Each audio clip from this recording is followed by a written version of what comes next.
We have a very exciting treat for you. Stan Lee has sent us a special pre-taped message, to honor the recipient of the first Stan Lee Lifetime Achievement Award.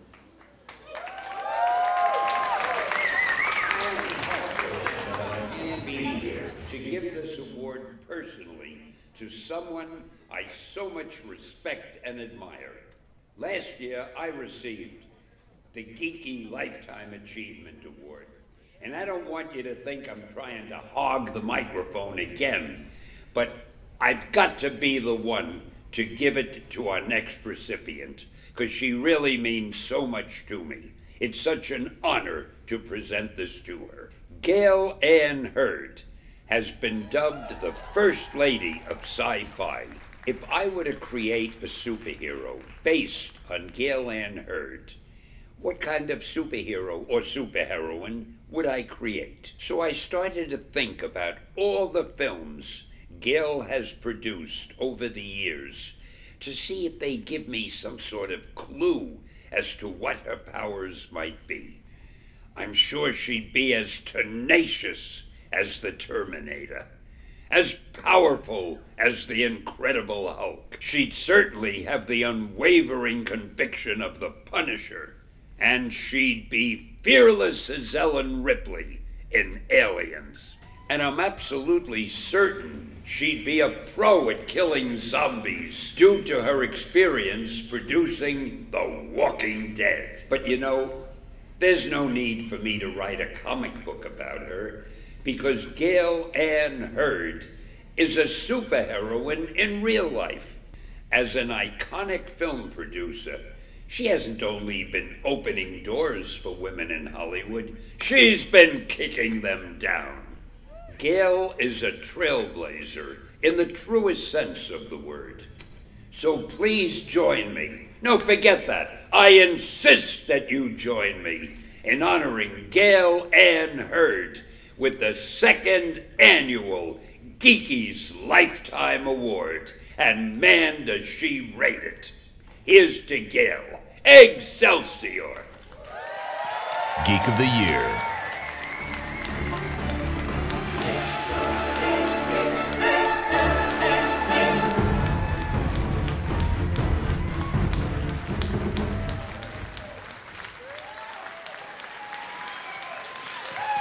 Thank you. Thanks so much. So do you mind, I'm going to take a photo of you guys. Can you, Melissa? All right, hold on. Let me take a non-selfie. Okay, this is really cool. Okay. Capture. Am I geeky or what?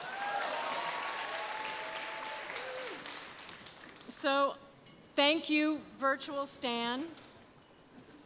He's not only a legend to me, but someone whose wisdom and support has helped me so much over the course of my career. I am humbled to receive this incredible award, Stan Lee's award, from him semi-personally. Well, virtually anyway. If you'd told me 50 years ago, yes, that's how old I am, 58, that I would be here tonight receiving the Stan Lee Geekie Lifetime Achievement Award from my virtual idol, I would have assumed you were delusional, truly. As a proud, self-professed nerd, I'm beyond thrilled to have absolute proof of my geekhood. Or is that geekiness? I'm not quite sure. How many of you consider yourselves geeks here tonight? I mean, I'm hopeful that it's more than a few. Great. Now, follow along with me to find out if you truly are a geek according to Wikipedia, okay? It started out not so well for geeks. I'm sure you're not surprised by that. The word geek is a slang term originally used to describe eccentric or non-mainstream people. That would be us. In current use, the word typically connotes an expert, yes, or enthusiast, yes, or a person obsessed with a hobby or intellectual pursuit. And then there's the not so good part, with a generally pejorative meaning of a peculiar or otherwise dislikable person. That's not us. Or one who is perceived as overly intellectual, which sounds actually pretty good to me. The term is also used self-referentially, without malice, or as a source of pride. Its meaning has evolved to connote someone who is interested in a subject, usually intellectual or complex, for its own sake. I won't go into the word that comes from, which essentially means fool or crazy in German and Swedish. We could be that too, I don't mind. It also, at one point, described freak show performers and people who were in sideshows and circuses. That's okay. And if you're really interested, the wrestler Freddie Blassie originated the term pencil neck geek. I'm sure you've always wondered where that term came from. But this is better. The definition of geek has changed considerably over time, and there is no longer a definitive meaning. The term nerd has similarly changed over the course of the years, and the two terms are often used interchangeably. Now, there are many categories of geeks: science geeks, math geeks, computer geeks, history geeks, gaming geeks, you name it. Now, when previous generations of geeks tended to operate in research departments, laboratories, and support functions, now they increasingly occupy senior corporate positions and wield considerable commercial and political influence.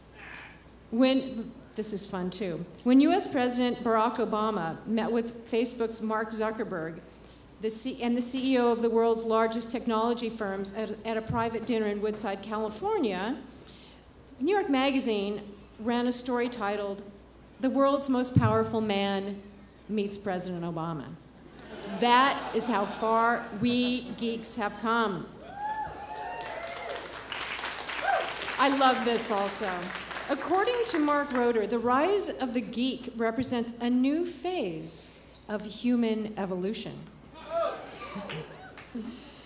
In his book, Unnatural Selection, Why the Geeks Will Inherit the Earth, he suggests that the high-tech environment of the Anthropocene favors people with geek-like traits. We're going to be around a very long time. And this is something I'll refer to a little later in my speech. I'll keep it a little brief. The Economist magazine observed that those square-peg geeks may not have an easy time in school. Very true for me. They may have been mocked by jocks and ignored at parties, but these days, no serious organization can prosper without them. All right, so I hope you were keeping track of your geekiness and that you realize that you're now a very, very important group to corporations and researchers throughout the world. Yeah. I'm pretty sure I can check off most of the qualities, although I didn't invent Facebook. I'm not a tech billionaire. I've never won a hackathon, and I really actually wasn't very good at math at all. Although growing up, I sure did wear some pretty awful glasses. No one called that geek chic back then, I can assure you. I was pretty unusual in the 1950s and early 60s, a young girl who grew up reading comics. Not Archie, Betty, and Veronica, mind you. I was a Marvel girl. In the Marvel universe, girls could and did have powers. My favorite was Invisible Woman. They weren't just girlfriends or victims. I was inspired by Stan and the amazing characters he and his colleagues created. Of course, my parents didn't understand. If they caught me reading them, generally at night under the covers with a flashlight, they would throw them out. My father, a child of the Depression, would have been pretty upset if he were alive today because the comic book collection he confiscated would have been worth many hundreds of thousands of dollars. I've always identified with the underdog, and my favorite comic book character growing up was Bruce Banner from The Incredible Hulk. As a little girl, a glasses-wearing, clumsy, and shy teacher's pet who was always the smallest in my class, I fantasized that my alter ego would emerge someday and teach a lesson to the bullies who harassed me. Then I had my own unique Hulk smash moment when my middle school PE teacher, Michael Faraday, realized I was surprisingly talented in track and field if I didn't fall over my untied shoelaces anyway. So in addition to reading a book a day, yes, they were always in the sci-fi or fantasy genre, mind you, I started running, jumping, and passing the baton on the relay team. By my last year of middle school, I was awarded my co-ed school's Athlete of the Year award over all of those real jocks and became the first girl to take home the trophy. Hulk smash indeed. I am here this evening because of the inspiration and encouragement of so many people throughout my life. When you're an outsider who eschews the easy or typical path, it can be a lonely and difficult world. While my childhood may have been one spent on the sidelines of the popular kids, my love for genre made me who I am today. My heroines were comic book characters, or those from sci-fi and fantasy books like A Wrinkle in Time or Lord of the Rings. In fact, I wanted to legally change my name to Galadriel. Well, actually, Galadriel Athena, since I was also a fan of Greek mythology. When you think about it, how nerdy geeky is that? But it's pretty awesome, too. I only wish they'd had cosplay when I was growing up.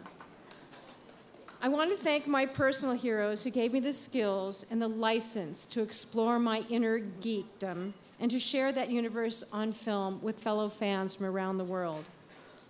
My mentors, Roger Corman and Barbara Boyle, my colleague and ex-husband, Jim Cameron, my idol, Stan Lee, and everyone at Marvel, and my incredible colleagues in front of and behind the camera on The Walking Dead, my husband, Jonathan Hensley, and my daughter, Loli De Palma, proud geeks all.